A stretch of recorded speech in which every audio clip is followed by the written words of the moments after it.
As Gavin has said, I'm going to talk Derry City Cemetery tonight. Londonderry City Cemetery to give us its official title, but I'll be referring to it as Derry City Cemetery. But as Gavin has said, before that, I want to update my talk from last week. So last week, I talked about 20 women in Carnmoney Cemetery.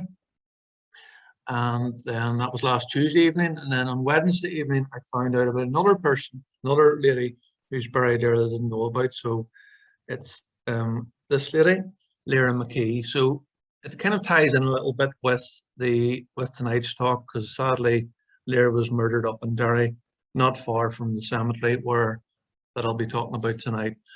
So you'll see there, this is in Carnmoney Cemetery, Carnmoney Main Cemetery. So you'll see on the headstone, it's quite a distinctive headstone. It remembers with love Lyra Catherine McKee, born 31st of March 1990, died 18th, or was murdered 18th of April 2019. Treasured daughter, beloved sister, doting auntie, and loving partner and friend to all. And then that apparently is the what's called a Lyra constellation. So on the headstone there, the representation of the Lyra constellation. So quite a striking headstone. But sadly as well, then her mother, Lyra's mother, Joan Lyra McKee, known as Joan, died less than a year after her beloved daughter. So she was born 1950 in October, and she died 10th of March 2020. She's remembered as a wonderful mother, devoted nanny, and adored great granny. And then the base of the headstone says, reunited in eternity. Sadly, Joan died of a broken heart after the murder of her daughter. And at the base of the headstone then, you'll see this plaque. So to the left then is a quote from her mother. So she says, "My pride in my children and their achievements is only exceeded by my love for them." And then to the right then, there's a representation of a pen there. So obviously Lyra was a journalist. And so her verse, the verse that relates to her is, "Long after I'm gone, I hope you will remember that you made my life magical just by being in it. All my love, always, Lyra." So very powerful headstone, very striking, to say it's in Carnmoney. So if I'd known about this headstone last week when I did the talk, I would have definitely mentioned it. So I thought it was appropriate to mention it tonight. So that's the title slide for tonight's talk, and you'll see it's a virtual tour with myself. So there are 3 folks there that will feature in the talk tonight, all buried in Derry City Cemetery. So as before, I will be talking about 20 graves in the cemetery. The Friends of Derry City Cemetery recently launched an online resource.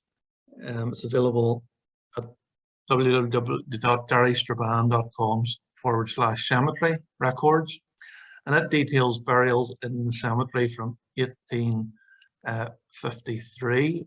Bill Gallagher was very young at that time, but he assures me that that's when it opened. He remembers it opening, and then the records are available online until 1961. So during that period, Derry City Cemetery was the main burial place for both Protestants and Roman Catholics in the city. So the Friends of Derry City Cemetery, as I mentioned earlier, they have got this fantastic website, but they also run tours. The tour is called History from Headstones. So it's usually Seamus Breslin who leads the tours. So sadly I haven't done one of those tours yet, but I would really like to soon. So hopefully that's on my bucket list anyway. So Seamus and his team are the real experts in the cemetery. I'm only looking at 20 graves which are in the cemetery, so it's very much an outsider's take on Derry City Cemetery. So say 20 graves, this is the first one, so they're in chronological order. And for Norman, that means date order.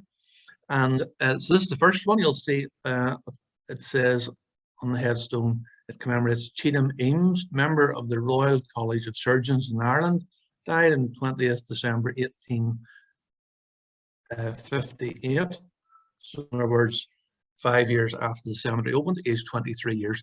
This memorial is erected by his friends and school companions to record their esteem for the many excellent qualities which distinguished his character as a son, brother, and member of the society. His brief walk through life was exemplary. William's parents were William J. and E.A. Eames. Eames's parents were William J. and E.A. Eames, and Cheatham was a surgeon living at Ferryquay Street in the city. That's the first one. So the second one then is this one. It's quite difficult to make out, but it commemorates Elizabeth Jane Oliver, and she is recorded as a daughter of Reverend John Oliver, Wesleyan minister, in other words, Methodist, who departed this life 18th September 1864, aged 4 years and 4 months. Of such is the kingdom of God, Matthew 19, verse 14. Elizabeth died at the Wesleyan Manse, 7 East Wall in Derry, and was the only daughter at the time of the Reverend Oliver. Reverend John Oliver himself died on 15th November 1913, aged 92, whilst living at 20 Wellesley Avenue in Belfast, and is buried in Belfast City Cemetery. So that's his headstone. I took a photograph of that earlier on today. That's why there's a thing that's not seen very often in Belfast on the headstone. I think it's called Sunshine.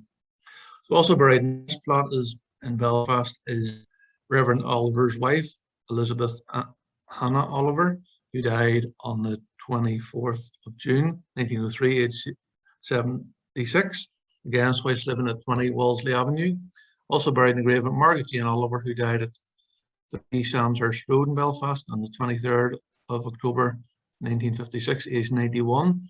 And John Charles Oliver, who was living at 47 Ashmount Drive in Portaferry, when he died on the 23rd of October 1989, aged 74. So again, that relates to that headstone. So that's the first child of the Olivers who died when they were serving up in the Methodist Church up in Derry, and then they came down to Belfast. So that's the headstone for the rest of the family. The next one then is this one. This is the third one, and this commemorates the Reverend Matthew Wilson, and he is commemorated for 10 years minister of the Scots Church, Remelton, in other words in Donegal, just across the border, and for 32 years of the Strand Presbyterian Church in this city, who died at his residence Hilltown Lodge on the 14th June 1882, aged 67 years.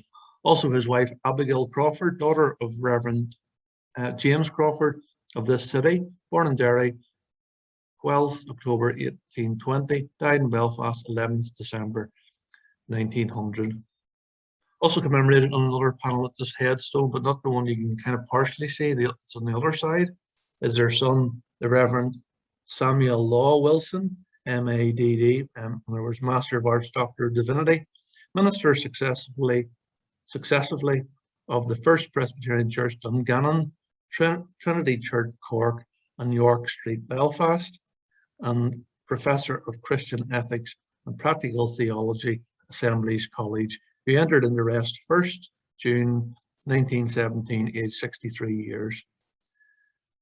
So this is the hook that I got Faye Rice to watch tonight's talk. Apologies for that, Faye. But York, so the mention about York Street. York Street Presbyterian Church was destroyed during the Belfast Blitz, with the congregation uniting with the nearby Castleton congregation, whose church had also been damaged during the Blitz, and that formed Alexandra Presbyterian Church. The next headstone then is one of the more notable headstones in the cemetery, and it's this one. Again, it's quite hard to read, but just below the white cross there, it commemorates Cecil Francis Alexander, and then in brackets CFA, hymn writer, wife of William, Bishop of Derry and Raphoe, died October 12th, 1895. Plaque on the grave states that Cecil, which is just at that grey plaque there, it states that Cecil Francis Alexander wrote many poems and hymns She's best remembered for There Is a Green Hill Far Away and All Things Bright and Beautiful. The headstone also commemorates William Alexander, Bishop of Derry and Raphoe, 1867 to 96, and an Archbishop of Armagh and Primate of all Ireland, 1886 to 1911. Born April 13th, 1824, died September 12th, 1911. Cecil Francis Alexander features in my forthcoming 2020 book. Holding it up to the screen now, a draft of it, hopefully a final draft. And so there's a number of sketches in the book, as evidenced by the back cover here. And one of them is Cecil Francis Alexander. So that's a sketch of Cecil Francis Alexander from the forthcoming Cure for Insomnia. So this also so this plaque at the bottom of the grave, it commemorates Robert Jocelyn Alexander, son of William Alexander, Primate of all Ireland, and Cecil Francis Alexander, born 11th June 1852, killed in the sinking of SS Leinster by German submarine, 10th October 1918. The base of this fallen headstone says, "He showed me a pure river of water of life, clear as crystal, proceeding out of the throne of God. On either side of the river was there the tree of life, and the leaves of the tree were for the healing of the nations." RMS Leinster was torpedoed and sunk by German U-boat 123 whilst bound for Holyhead, and many of the passengers were servicemen returning from periods of home leave. 6 of the servicemen fatalities are buried in graveyards in Ulster, with Private Thomas Boyd Thompson, who was aged 20, the 1st Battalion Royal Dublin Fusiliers, also buried. Cecil Francis Alexander and her husband, the Bishop of Derry, had a son who tragically lost his life during the Great War. The next one is also related to the Great War, and it's erected in loving memory of Lieutenant Leonard W.H. Stevenson, 9th in Enniskillen Fusiliers, younger son of Isaac and Florence Stevenson, killed at the Battle of the Somme, in brackets Ulster Charge, 1st July 1916, aged 20 years. Pro Patria Mori, which is a Latin phrase from the Roman poet Horace, and it means it is sweet and fitting to die for one's country. The cross at the top of this plot contains the motive of the Enniskillen Fusiliers. Leonard Stevenson was born on 25th June 1886 at Dunfield in Glendermot, Derry, to Isaac Stevenson and Florence Stevenson, née McCabe, later of Hampstead Hall in the city. Educated at Foyle College, Winchester and Sherborne, Leonard had just entered Trinity College in Dublin when the war broke out. Leonard received his commission in the Tyrones in October 1914 and was employed in France with the Ulster Division almost exactly 1 year later. He was killed in action, as it says in his headstone, on 1st July 1916, 6 days after his 20th birthday. He had a military cross, as it says just in his headstone there, and his citation for the military cross states, "For conspicuous gallantry and promptness during a successful raid on the enemy's trenches. His quick decision at a critical moment saved 2 minutes of time, and the enemy were actually issuing from their dugouts as his party entered their trench. Later he went out and brought in a wounded man at great risk." In addition to being commemorated on the Thiepval Memorial in France, Leonard is also commemorated on several memorials in his home city, including the War Memorial at the Diamond, Foyle College, St Colum's Church of Ireland, Christ Church, and First Derry Presbyterian Church. The next one is from the 1920s, and it commemorates the Reverend James Strahan, D.D., Doctor of Divinity. And it says in his headstone, he was Professor of Hebrew and Biblical Criticism at McCabe College, Londonderry, from 1915 until his death, 27th of March 1926. Reverend Strahan was a native of Scotland, having previously served as an assistant in the Free Church College in Edinburgh before his first charge at St Fergus, Edinburgh, and then Belgrave Square in London. Reverend Strahan published numerous works and was 60 at the time of his death, whilst living in College Avenue in the city. The base of the headstone contains a Hebrew inscription. According to the Dublin Evening Mail of 24th March 1926, Reverend Strahan had a seizure whilst conducting prayers for the students whilst at the university, never regaining consciousness. Reverend Strahan was described in the Londonderry Sentinel of 27th March 1926 as a distinguished scholar, brilliant professor, and an eminent theological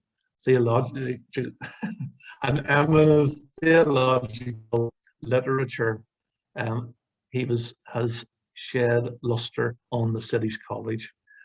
I was too busy worrying about mispronouncing literature, and I cocked up theological. I did it again. But anyway, moving swiftly on. The next one is this Commonwealth War Grave headstone, and this photograph is being provided courtesy of Sean Wilson, and it commemorates Fusilier J. Green. You'll see the Royal Enniskillen Fusiliers died 29th May 1940. He was born on 17th July 1907 at Waterside Infirmary in the city to George Green and Mary Green, née McGowan. He married Elizabeth Robinson on 30th August 1934 at a Roman Catholic church in the city. They lived at 19 Walker's Place in Derry when John enlisted for war service. He had been at the front line for 3 months, serving with the 2nd Battalion Royal Enniskillen Fusiliers when he was wounded and evacuated to England. On the 29th of May 1940, Green became the city's first fatality of the Second World War when he died of wounds to his chest and back at a military hospital in England, and he was 33 years old. So he's mentioned briefly the Great War, but then this guy John Green was the city's first fatality during the Second World War. And again, thanks to Sean Wilson for the photograph. The next one is also a Commonwealth War grave, and it's just struck me at the time. It's quite unusual to see that kind of writing on the headstone, but at the base of the headstone, it commemorates Hazar May, Sea Cunley, SS Empire citizen, Indian merchant, Navy, died 2nd of February 1941, aged 29. He was the son of Hashi May and Malika Khatun, and husband of Mayer Urjan of Sierra Patali, Chittagong, in Pakistan. So it says sea cunny there, and a sea cunny is apparently a steersman or quartermaster in a ship manned by lascars.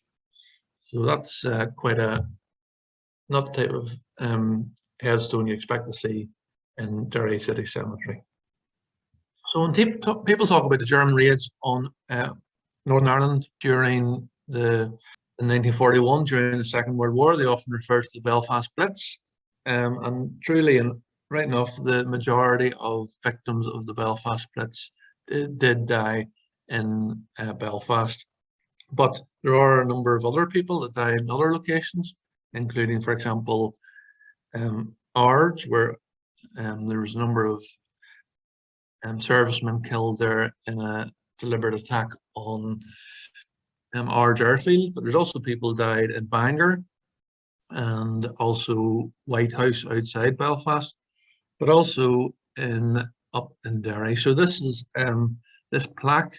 It commemorates 13 victims who died during the raid of 16th April 1941, and they all lived in Mazine Park. So they included 6 members of the Murray family. You'll see about the middle there.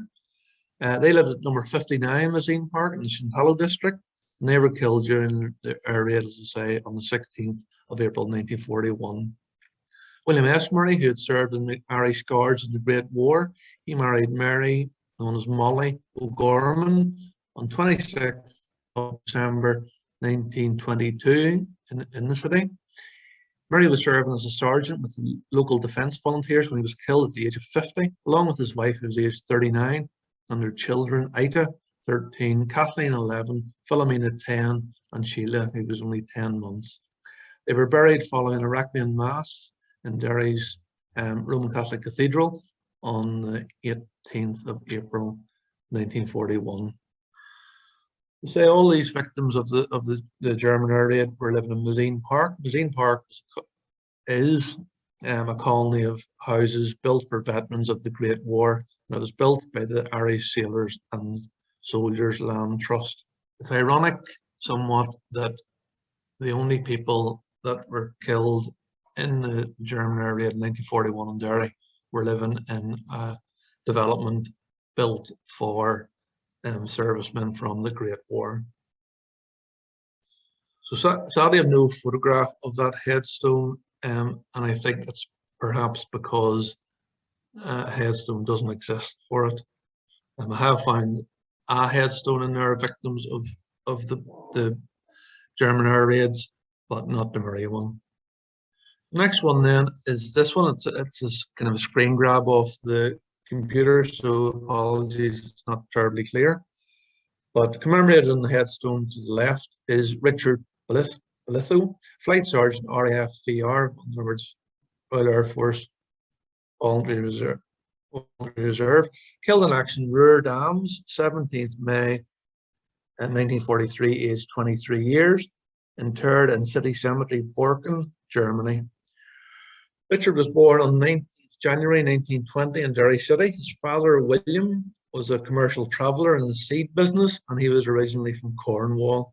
He had stayed on in Ireland after meeting and marrying a local woman, Jane Cuthbertson, the daughter of a land steward.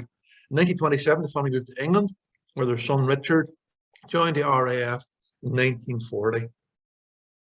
Sergeant Blytho was a rear gunner on Lancaster bomber ED-864G, which crashed near Marbach in Germany in the early hours of 17th May 1943 during a raid on the German dams.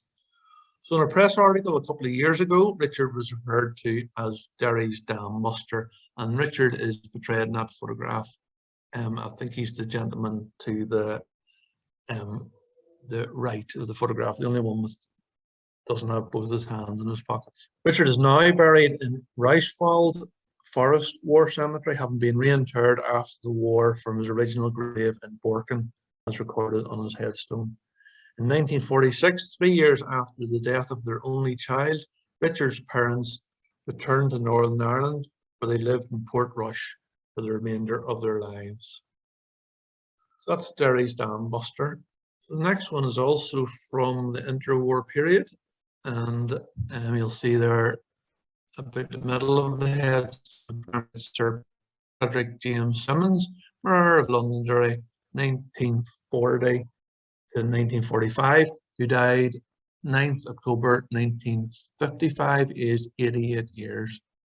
The headstone also commemorates Sir Frederick's wife, Anna Olivia Symonds, who died peacefully 13th June 1952, aged 84 years. Sir Frederick, he was in office really for the vast majority of the duration of the Second World War up in the Northwest.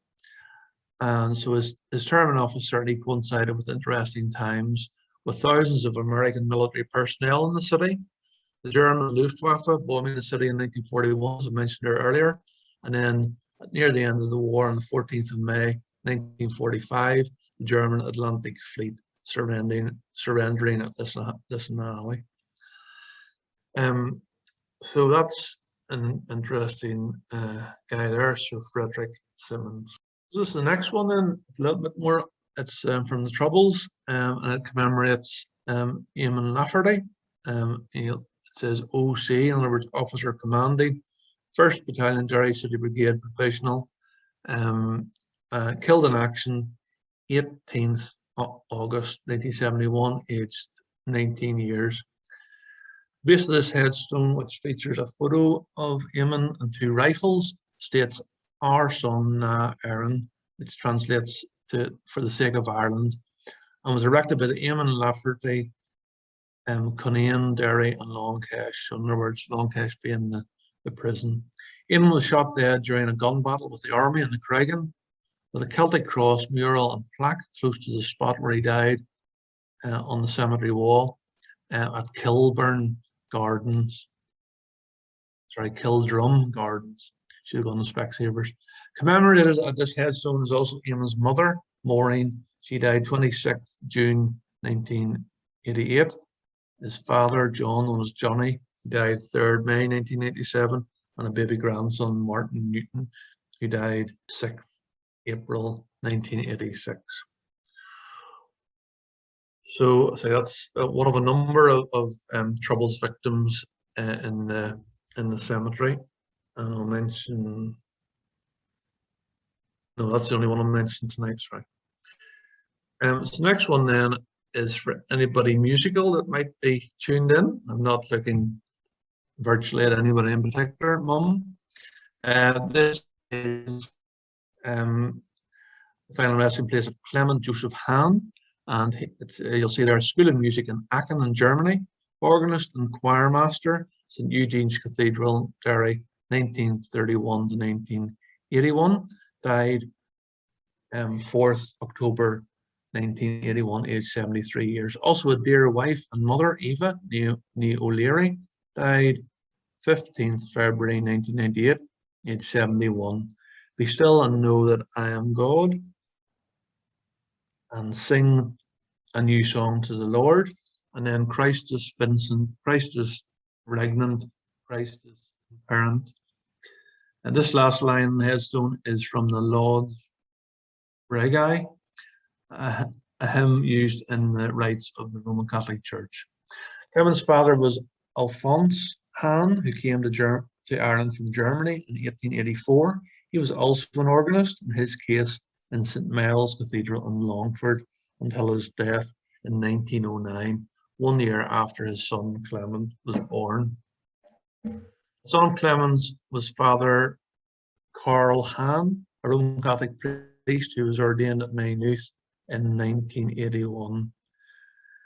So say Clement Joseph Hahn was a long-term organist at St Eugene's Cathedral, and it's located quite close to the cemetery, and that was also the location of Martin McGuinness's funeral in March 2017. We'll mention Martin McGuinness shortly. The next one is a particularly sad one, and the remains of 4 members of the same family are buried in this plot. Jody, who's top left, he was aged 30. Deborah, top right, 28. And Aaron, 10. And then Ryan, 8. And they're commemorated as who fell asleep on the 16th and 17th November 1997. The Macaulays died following a fire in their home at Glenowen in Rosemount, Derry, with only their daughter, 4-year-old Jade, surviving the blaze.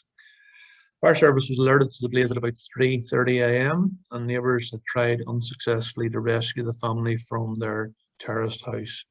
3 firefighters also were treated in hospital for slight injuries following, quote, a very intense fire. Jody worked at Transtech car parts factory at Campsite, while his wife Deborah worked part-time, spending lots of time caring for her children too. The couple were described by neighbours as the perfect couple and the perfect neighbours. So you can see there the headstone features photographs of each of the 4, each within the image of a heart. There's a big long verse there at the bottom about the reason, etc. So that's the Macaulay family. The next one then is the Feeney plot, Feeney headstone, and you'll see there it commemorates Jim Feeney, loving father of Michelle, died 23rd September 2005, aged 50 years. And then below that then it has the words of the fireman's prayer in its entirety. So I would imagine, I should have really looked a bit more, but I would imagine that maybe Jim was killed as a result of an accident whilst tackling a fire.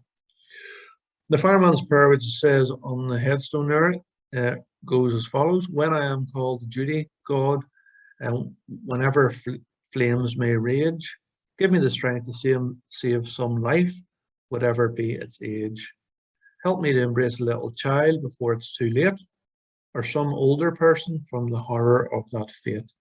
Enable me to be alert and to hear the weakest shout, and quickly and efficiently, to put the fire out. I want to fill my calling and give the best in me, to guard my neighbour and protect his property. And if, according to your will, I have to lose my life, please bless with your protecting hand my children and my wife. So quite a powerful verse on that headstone. The next one then is this quite simple headstone, and that you can see roughly where that is if you know the cemetery at all, because that is the chapel and then the caretaker's cottage or house, and then that's the Gaelic Stadium that neighbours onto the Brandywell, and then you'll see a church in the city, and you see the walls top left. So that's, in other words, that's quite close to the entrance, and that is this headstone commemorates Inez McCormick, and she's just commemorated on her headstone 21st of January 2013, and that's it. That's all there is in the headstone, or from the image of a flower, a rose, right? That's Inez McCormick there in the pink with Meryl Streep. So she was a trade union leader and a human rights activist, and Inez McCormick was the first female president of the Irish Congress of Trade Unions from 1999 to 2001, representing the Unison Union. She also successfully campaigned for the inclusion of strong equality and human rights provisions in the Good Friday Agreement, and was a signatory to the McBride Principles for Fair Employment. In 2002, she was described as probably the best known and most experienced human rights campaigner in this country. McCormick founded Participation in the Practice of Rights, a human rights organisation supporting disadvantaged groups based in Belfast, which she continued to advise upon her death, until her death, on 21st January 2013, aged 69. Throughout her careers, Inez McCormick crossed sectarian lines and national boundaries to fight for those who had faced, in her words, the humiliation of exclusion, particularly women. McCormick was named by the American publication Newsweek in 2011 as one of 150 one of 150 women who shake the world. Her life and work have been portrayed by Meryl Streep in the documentary play Seven. So that's her with Meryl Streep. Shortly before her Inez McCormick's death in Foyle Hospice, she was asked why she did the work that she did, and she replied, in quotes, "At the heart of everything, I desire to see the glint in a woman's eye who thought she was nobody when she realized she was somebody." Stop quote. Her headstone, as I mentioned earlier, just states in loving memory of Inez McCormick, died 21st January 2013. There is somebody buried in Derry City Cemetery who was described by Newsweek as one of 150 women who shake the world. So quite a remarkable lady. A remarkable guy is this guy. I don't have a photograph of his headstone, but he is a man called Martin McCrossan, and he was a well-known tour operator in Derry with his city tours company operating for more than 20 years, winning countless awards in the process. He was labelled as Mr. Derry following his death because of his pride and passion he had in his hometown. Speaking after her father's death on the 10th of February 2015, Martin's eldest daughter, Christina, said, "Dad just lived for his family, and I just hope he knew how proud of him we were. Daddy was such a proud Derry man, and he saw the beauty in the city before many others. He was one in a million. I think Daddy would definitely love the name Mr. Derry." Martin is also commemorated on a plaque outside the Foyleside Centre on the Carlisle Road in the city, and where his company's walking tours leave on a daily basis. And he's commemorated on that plaque as a tourism hero, a true champion and an ambassador for the city, the driving force behind the tourism industry, who left a lasting positive impression on everyone who met him. The young lady and I went on one of the Martin McCrossan tours there a year or two ago, and I can thoroughly recommend it. As you can see there, it's an award-winning 5-star tour. So there's Martin on the walls in Derry leading the tour, and unusually for Derry, it's not raining in the photograph, but you'll see in his right hand, he does have an umbrella just before the rain starts. And then there's a photograph at the bottom there of Martin's funeral cortege, and you'll see there some of his colleagues in their distinctive yellow coats carrying his coffin. There's three more folks to talk about, and again I don't have a photograph of the headstone on this man. This is Ryan McBride, known as Captain Fantastic, and he was the captain of Derry City. He was aged 27 when he was found dead in his Brandywell home on the 19th of March 2017, a day after he led his side to a 4-0 League of Ireland win over Drogheda United. Hundreds of people, including President of Ireland Michael D. Higgins, packed the family church at St Columba's Long Tower, which overlooks the Candy Stripes Brandywell Stadium, for his funeral service. In an emotional poem, then Derry City manager Kenny Shields told those gathered, "Ryan, we love you with all our heart. In your absence, we'll still play the game, but in your absence, it won't be the same." Adding that Ryan was the perfect example to any young player coming through. Since his debut in 2011, McBride had become a mainstay of the defence and was a fan's favourite, making more than 170 appearances for the Candy Stripes, more than 50 of them as captain. Ryan was buried alongside his mother Noreen at the Brandywell Stadium, now called the Ryan McBride Brandywell Stadium. The young lady and I would be Derry City fans, and so we would try to go up to the Brandywell as often as we can, although obviously that hasn't happened this year. So Mr. Bill Gallagher, who's logged in today, is also another Derry City fan. So that's Ryan McBride, a very, very sad waste of a young life. So this next one, and this is the famous photograph of the Reverend Dr. Paisley with Martin McGuinness in a photograph that was labelled as the Chuckle Brothers. So Martin McGuinness, again, I don't have a photograph of his headstone handy, but it is in the Republican section in Derry City Cemetery. As we all know, he's a former provisional IRA leader and a member of Sinn Féin. He was the MP for Mid-Ulster from 1987 until his resignation in 2013, and he was also the Deputy First Minister of Northern Ireland from May 2007 until January 2017. He resigned due to ill health. He reportedly suffered from amyloidosis, a condition that attacks the vital organs, and died on 21st March 2017, aged only 66. And he was, as I mentioned earlier, he was buried in the Republican section of the cemetery following a service at St Eugene's Cathedral nearby. One of the interesting things I think about Martin McGuinness is he was a huge cricket fan, and he sometimes extended his support to the England cricket team as well as that of Ireland. So didn't really expect to find out that Martin McGuinness was a big cricket fan.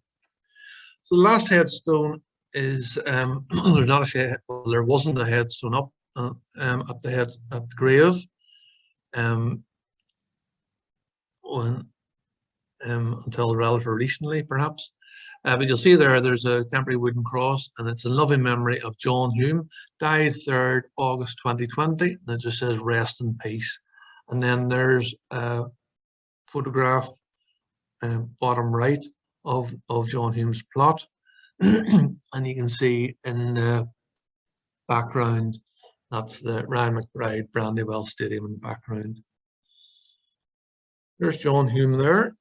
And as everyone knows, he was a proud native of Derry. He was a founding member of the Social Democratic and Labour Party, SDLP, and served as its second leader from 1979 until 2001.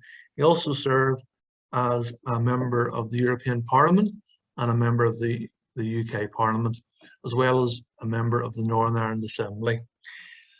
John Hume was co-recipient of the 1998 Nobel Peace Prize along with David Trimble, and also received both the Gandhi Peace Prize and the Martin Luther King Award, and is the only person to receive the three major peace awards. In 2012, Pope Benedict made Hume Knight Commander of the Papal Order of St. Gregory the Great. He was also named Ireland's greatest in RTE poll in 2010 to find the greatest person in Ireland's history. And he died, as it says there in the previous slide, on 3rd August 2020, at age 83, after a long battle with dementia. So that, folks, is the 20 graves that I'm going to talk about tonight. Next week, I'm hoping to talk about Carrickfergus Cemetery, Victoria Cemetery, and that's an image of that cemetery. So if you're free and have no better offers, please log in to that next week. So the next Tuesday at 7, which is the 8th of June. Also, just to mention, leading a walking tour on Saturday in East Belfast. It's called Celebrated Citizens of East Belfast, and that's the photograph from a previous tour. So it calls it a number of, not graves in this occasion, a number of houses where people from East Belfast live. So it calls it, for example, Jimmy Ellis's or the Z cars. It calls it his old house. It calls it Danny Blanchflower's old house. It calls it Billy Bingham's old house. It calls at Van Morrison's old house. So a man called Bob Bishop, this is for you, Bill, a man called Bob Bishop, and he was the man who credited with discovering George Best. So it also calls, and where that photograph is taken is outside the former house of a lady called Mary Sloan Gleason, and she survived Titanic and she lived in that street, Lomond Avenue. And when they made the film SOS Titanic, she was played by somebody very famous whose name I've forgotten. So this is my next book, 2020, and it's, of course, I never miss an opportunity to plug it. So you'll see at the bottom there are 20 graves in each of 20 different local cemeteries, including Derry City Cemetery. So I signed off final draft of that at the weekend. So that should be available for public consumption. Not that I'm suggesting you eat it, but for public distribution in the next few weeks. I've been saying that for the last few weeks. That's all, folks. Thanks very much.